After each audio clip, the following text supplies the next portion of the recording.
liquid biopsy was not one that I would have. That was not surprising that you mentioned that because I mean you're the guru in that space. One area that I'm surprised that you didn't mention because you recently wrote a paper around NLP, around the use of NLP for real world data mobilization, and how that was very quite accurate compared to just manual curation, which is a lot of what's done actually today. I'm curious what your thoughts around. So you didn't bring up that component like NLP or of course the big word artificial intelligence, right? Those like you didn't bring that up as something that you see down the line for the next 5 to 10 years. How do you think about that, Yeah, at least that corpus of tools?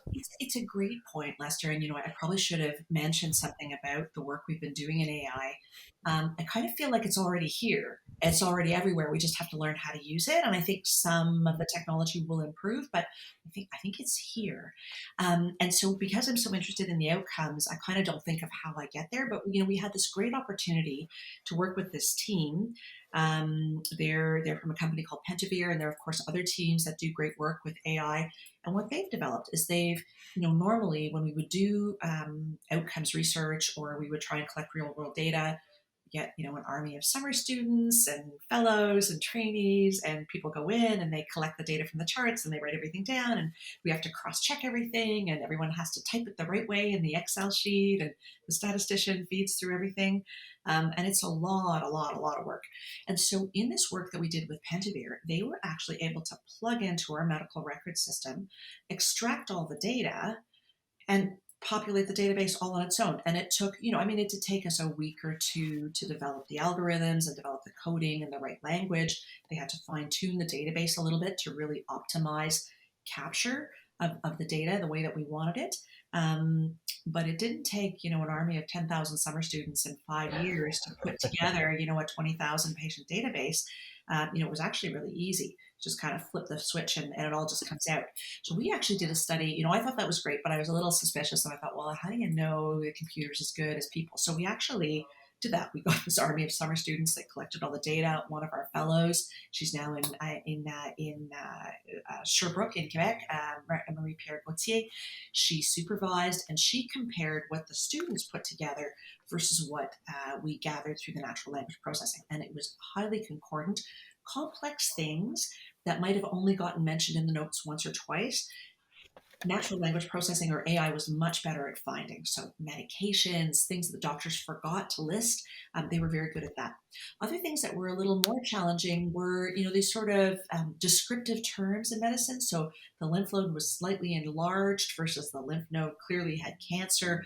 These were sort of where the computer got a little confused, and so sometimes it would say, okay, it's cancer, and oh gosh, we don't know.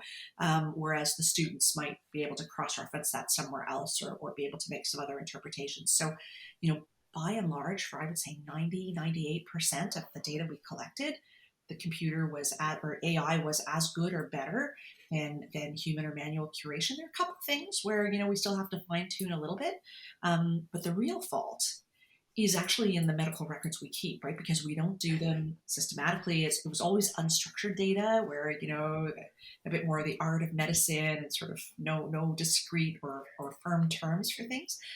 Where things were clearly structured or, had clearly firm data, AI outperformed people pretty consistently. So I mean, I thought that was great. We're trying to move to using teams like Pentavere now to gather a lot of our data.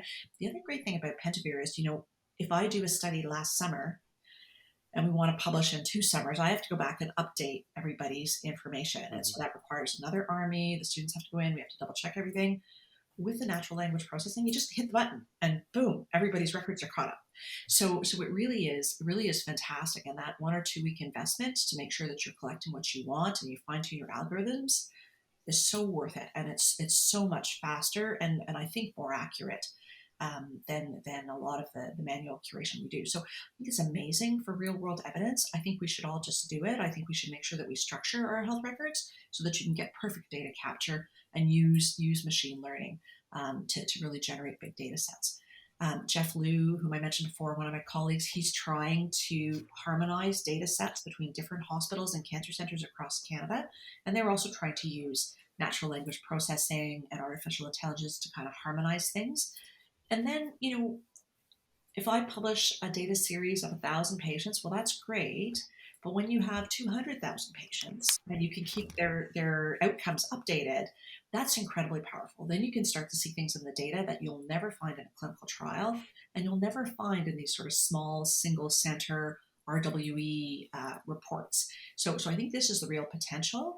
And I think for us to really maximize the use of RWE, we're going to need natural language processing or NLP and AI or machine learning. A very long-winded answer to your question. No, no, no. Sorry. That's great.